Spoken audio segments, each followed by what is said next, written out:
masa madre propia e nun forno centenario. Pan do Matelo, o pan do que todos falan.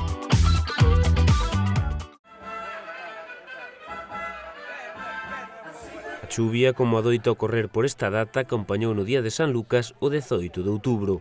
Con todo, numerosos romeiros acudiron á cita relixioso festiva no alto do Castro de San Amaro, unha capela ateigada de fiéis aos que se sumaban os que permanecían fora baixo paraugas deu boa conta dunha tradición ben arraigada na parroquia de Mato, enchantada e que congrega ademais dos veciños a xente de toda a comarca e concellos colindantes.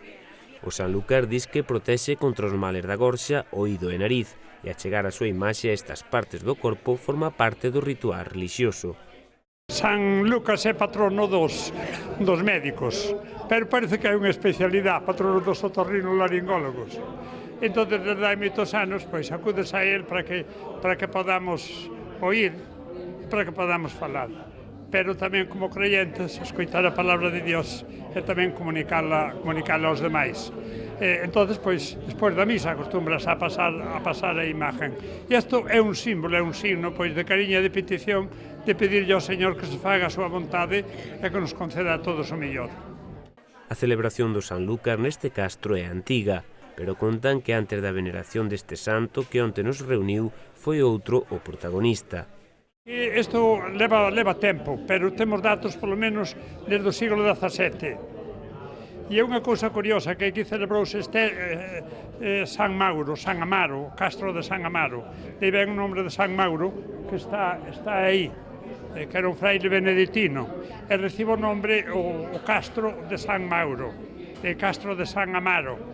E entonces aquí había un señor que era o que tiña posesión sobre todo isto, e onde houve unha morte na capilla, cerraron a capilla, e entonces creou o santuario de Merlán, que é o San Cipriano, que ainda temos ali a imagen de San Cipriano, ali. E entonces, despois de abrir a capilla, ele estaba mal dos oídos e tamén da vista, bueno, e os anos. Entonces, pois trouxe esa imagen do San Lucas, a imagen do San Lucas, e desde esa fecha, pois tense aquí e vense venerando. E por outro lado, tamén esta festa é moi importante porque é a última das festas do verán. E tíllase sobre todo antes, pero era o final da colleita de todas as colleitas, das castañas, das patatas, do millo, do pan, do viño e todo. E tamén era pois, de probar o viño novo.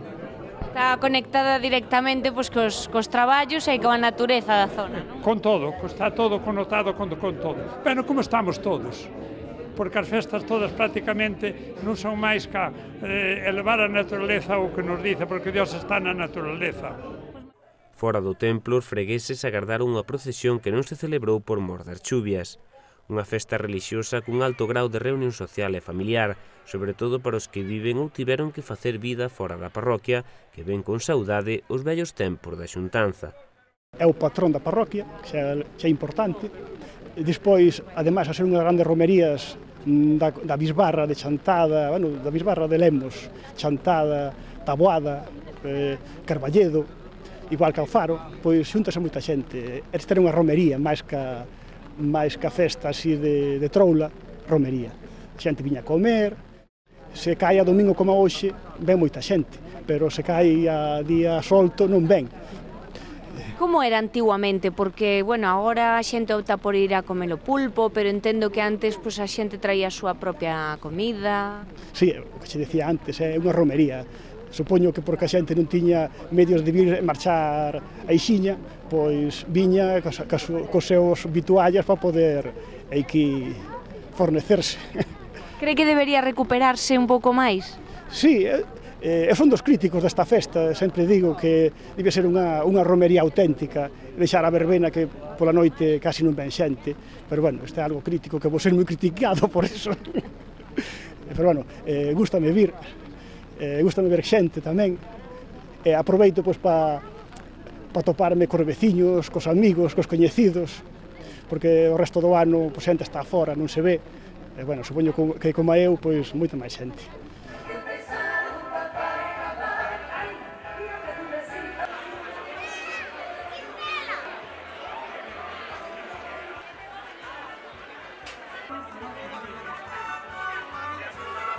Como se vive o San Lucas dentro da parroquia? Pois, bueno, é unha festa que sempre foi moi tradicional, de vir comer aí aquí ao campo. Tiña moita fama antes, agora sempre o tempo non axuda, pero sí, era unha festa que tiña moita zona, para que agora veo a menos. Bueno, hoxe a caer en domingo, a verdad que para o tempo que fai parece que hai bastante ambiente. Moito ambiente, coches un feixe diles, xente non sei onde está, pero coches hai un feixe diles. A esta zona que chaman o Castro de San Amaro, non? Sí, señora, Castro de San Amaro. Que representa para vos este lugar? Bueno, pois este é un lugar emblemático, pois sempre por o tema de facerse aquí sempre a festa. Isto era un castro, entonces aquí foi onde había castros, pois puxéronse sempre iglesias ou capillas. Sempre foi un punto representativo aquí para a parroquia. Pois a comer o pulpo. E a comer o pulpo. E a probar o viño novo.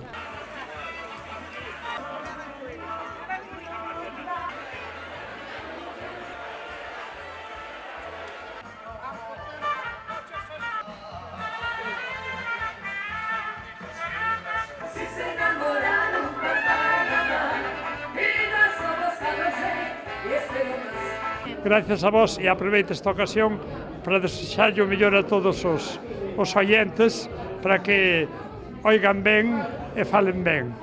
E gracias a vos tamén a Tele20, que eu considero vos como da casa.